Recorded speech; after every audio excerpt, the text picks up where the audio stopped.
सलाम अलैकुम dear viewers, आज मैं लाई हूँ आपके लिए ज़ोहान नाम की सही मानी। बच्चों से नाम रखते वक्त नाम की ज़ाहिरी खूबसूरती के बजाय इसकी मानी पर ज़्यादा तवज्जो देनी चाहिए। यूट्यूब और गूगल पर सर्च करें तो इस नाम का मानी शो करते हैं अल्लाह की तरफ से तोहफा।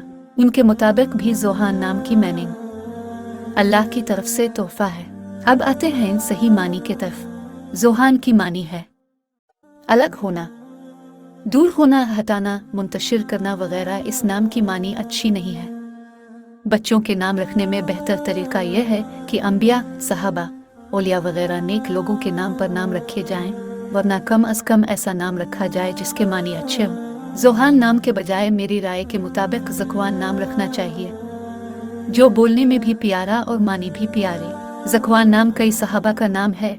ऐसे नाम अपने बच्चों से रख ले कि वो अपने असली हीरोज़ को जान सके। ज़कवान बिन अब्द कैस रसूल अकरम सल्लल्लाहु अलैहि वसल्लम के एक सहाबी थे। अंसार में वो सबसे पहले शख्स हैं जो इस्लाम लाए थे। आपकी कुनियत अबू साद है। रवायत है कि ज़कवान अक़बा ओला और बैत अक़बा सानिया पर हाजिर हुए थे और दीगर सहाबा के साथ ही मदीना नहीं गए और मक्का में ही ठहर गए और अल्लाह के रसूल के साथ हिजरत की। इसलिए आपको महाजरी और अंसारी कहा जाता है। आप ग़ज़वा बदर में शरीक और ग़ज़वा ओहद शहादत पर फाइज हुए। बदकिस्मती से आज के वालिदैन के हीरोज़ वो है जो वो फिल्म और ड्रामाज में देख लेते हैं। खुदारा खुद को पहचाने कि हम कौन है, अपने रियल हीरोज़ को पहचानें। अपने बच्चों से ऐसे नाम रखें जिसमें हमारी तारीख़ की अक्कासी हो।